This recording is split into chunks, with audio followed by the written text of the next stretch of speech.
Welcome आप सबका मेरे चैनल ऑथेंटिक सकाज में। तो एक छोटी सी कहानी। अब ये सारी कहानियाँ लड़कियों के ऊपर क्यों लिख रहे हो? अब मुझे लड़कियों की लाइफ का ही तो एक्सपीरियंस है ना भाई भाइयों का थोड़ी ना है। चलो जी, शुरू करते हैं इधर उधर की बकवास करे बिना। ज़रा ध्यान से सुनना, बड़ी अच्छी कहानी है। कुछ पहलुओं में बांट रखा है हमने इन्हें। आज मेरा जन्मदिन बड़े शोरों से मनाया गया है ना। पहला है ना, ज़िंदगी के पन्नों को लिखने की तैयारी जो शुरू हो चुकी है। आज मेरा जन्मदिन बड़े शोरों से मनाया गया। पहला है ना, ज़िंदगी के पन्नों को लिखने की तैयारी जो शुरू हो चुकी है। पता है, अब 12वीं में भी अच्छे अंकों से पास हो गई हूँ। खुशी से नाचती हुई घर में घूम रही हूँ। लगता है स्वागत आगे की ज़िंदगी का आ गया है। समझे ना, लगता है स्वागत आगे की ज़िंदगी का आ गया है।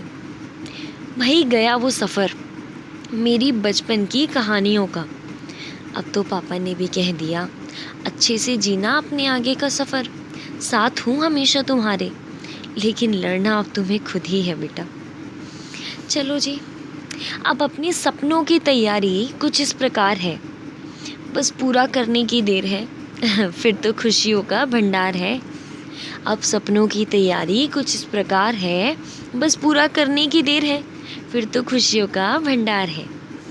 ज़रा ध्यान से सुनना, अब अपनी सपनों की दुनिया से दूर एक नया सफ़र शुरू होने वाला है।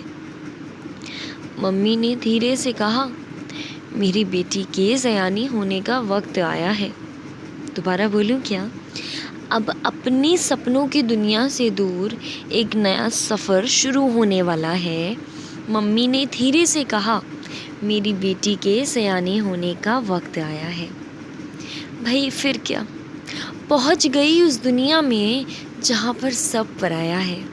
पहुंच गई उस दुनिया में जहां पर सब पराया है अब अपने लिए नहीं, दूसरों के लिए जीने का टाइम आया है। अब अपने लिए नहीं, दूसरों के लिए जीने का टाइम आया है। अब समझ आया, हर जन्मदिन पर इतनी खुशियाँ क्यों बढ़ती थीं। अब समझ आया, हर जन्मदिन पर इतनी खुशियाँ क्यों बढ़ती थीं। वो क्या है ना, मैं धीरे धीरे ज़िंदगी के हर पन्ने को जो लिख रही थी। वो क्या है ना, मैं धीरे धीरे ज़िंदगी के हर पन्ने को जो लिख रही थी। मुझे पता है आप सब अभी सोच रहे होंगे ये सब। ज़िंदगी ही ऐसी है, क्या कर सकते हैं। चलिए, थैंक यू सो मच।